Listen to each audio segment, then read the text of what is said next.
Elathur train തീവെപ്പ് കേസിലെ പ്രതി ഷാറൂഖ് സൈഫിയെ 11 ദിവസത്തേക്ക് പോലീസ് കസ്റ്റഡിയിൽ വിട്ടു.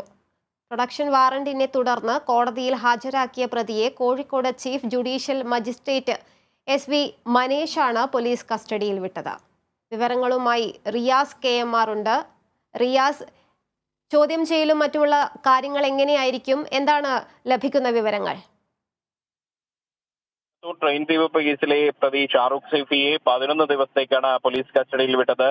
കോഴിക്കോട് ചീഫ് ജുഡീഷ്യൽ മജിസ്ട്രേറ്റ്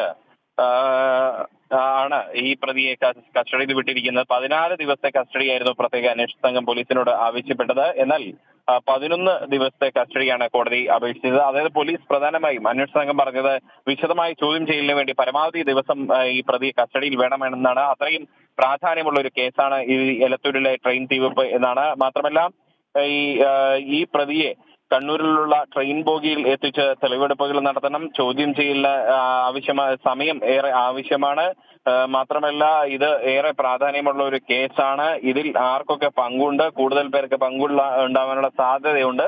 അതെല്ലാം പരിഗണിച്ച് കൂടുതൽ സമയം പ്രതിയെ കസ്റ്റഡിയിൽ വേണം. അതുകൊണ്ട് 14 ദിവസം കസ്റ്റഡിയിൽ വേണം എന്നൊരു ആവശ്യമാണ് പ്രത്യേക അന്വേഷണ സംഘം ഈ കോടതിക്ക് മുൻപാകെ വെച്ചത്. എന്നാൽ 11 ദിവസത്തെ കസ്റ്റഡി അനുവദിക്കുകയായിരുന്നു കോഴിക്കോട് ചീഫ് ജുഡീഷ്യൽ മജിസ്ട്രേറ്റ്. മറ്റൊരു കാര്യം, ഈ പ്രതിക്ക് വേണ്ടി അഡ്വക്കേറ്റ് BA ആളൂർ ഹാജരാകും എന്നുള്ള വിവരമാണ് ഇപ്പോൾ ലഭിക്കുന്നത്.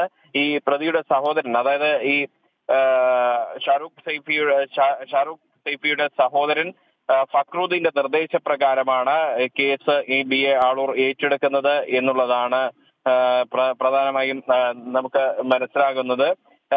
അതിനിടെയാണ് ഇപ്പോൾ പ്രതിയെ പോലീസിന്റെ കസ്റ്റഡിയിൽ വിട്ടിരിക്കുന്നത്.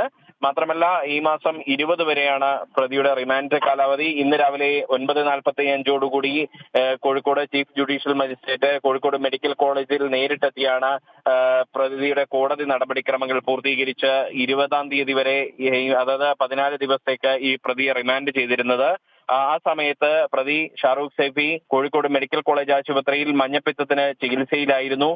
എന്നാൽ ഈ കോടതിയുടെ റിമാൻഡ് ഉത്തരവ് വന്നതിന് പിന്നാലെ കോഴിക്കോട് മെഡിക്കൽ കോളേജ് അധികൃതർ നിലവിലെ സൂപ്രണ്ട് ഇൻചാർജ് സുനിൽകുമാറിന്റെ നേതൃത്വത്തിൽ മെഡിക്കൽ ബോർഡ് ചേരുകയും ആ മെഡിക്കൽ ബോർഡ് പ്രതിയുടെ ആരോഗ്യനില പരിശോധിക്കുകയും ആ ആരോഗ്യനില പരിശോധിച്ചതിൽ അതിൽ പുരോഗതി കണ്ടെത്തിയതിനെ തുടർന്ന് പ്രതിക്ക് ഡിസ്ചാർജ് നൽകുകയുമായിരുന്നു. തുടർന്ന് പ്രതിയെ ജയിലിലേക്ക് മാറ്റാനുള്ള ശ്രമങ്ങൾക്കിടെയാണ് പോലീസ് അധികൃതർ ഈ പ്രത്യേക അന്വേഷണ സംഘം പ്രതിക്കായി പ്രൊഡക്ഷൻ വാറണ്ട് നൽകിയത്. ആ production warrant Kozhikode chief judicial magistrate അംഗീകരിക്കുകയായിരുന്നു. തുടർന്ന് വൈകുന്നേരമാണ് ഈ പ്രതിയെ കോടതി മുൻപാകെ ഹാജരാക്കിയതും 11 ദിവസത്തേക്ക് പോലീസിന്റെ കസ്റ്റഡിയിൽ വിട്ടിട്ടുള്ളതും. ഇനി മാലൂർക്കുന്നിലെ ക്യാമ്പിലേക്ക് ഇപ്പോൾ പ്രതി എത്തിച്ചിട്ടുണ്ട്. അവിടെ ചോദ്യം ചെയ്യൽ നടപടികൾ ആരംഭിച്ചു എന്നുള്ളൊരു വിവരമാണ് നമുക്ക് ലഭിക്കുന്നത്. ഉന്നത ഉദ്യോഗസ്ഥരുൾപ്പെടെ, അതായത് ADGP MR അജിത് കുമാർ, ഒപ്പം തന്നെ മറ്റ് അധികൃതരെല്ലാവരും തന്നെ എത്തിക്കൊണ്ടുള്ള ഒരു ചോദ്യം ചെയ്യലാവും ഇവിടെ നടക്കുക. മാത്രമല്ല ഈ NIA സംഘവും ഈ തീവെപ്പ് കേസിൽ വിവരങ്ങൾ ശേഖരിക്കാനായി കോഴിക്കോട് എത്തിയിട്ടുണ്ട്. DIG കാളിരാജ് മഹേഷ് ഉൾപ്പെടെയുള്ള സംഘമാണ് ബംഗളൂരുവിൽ നിന്നും കോഴിക്കോട് എത്തിയത് എന്നൊരു വിവരമാണ് നമുക്ക് ഈ ഘട്ടത്തിൽ ലഭിക്കുന്നത്. തുളസി. ശരി റിയാസ്, എലത്തൂർ ട്രെയിൻ തീവെപ്പ് കേസ് പ്രതി ഷാറൂഖ് സൈഫിയെ 11 ദിവസത്തെ പോലീസ് കസ്റ്റഡിയിൽ വിട്ടിരിക്കുകയാണ്. വിശദാംശങ്ങൾ നൽകിയത് റിയാസ് KMR.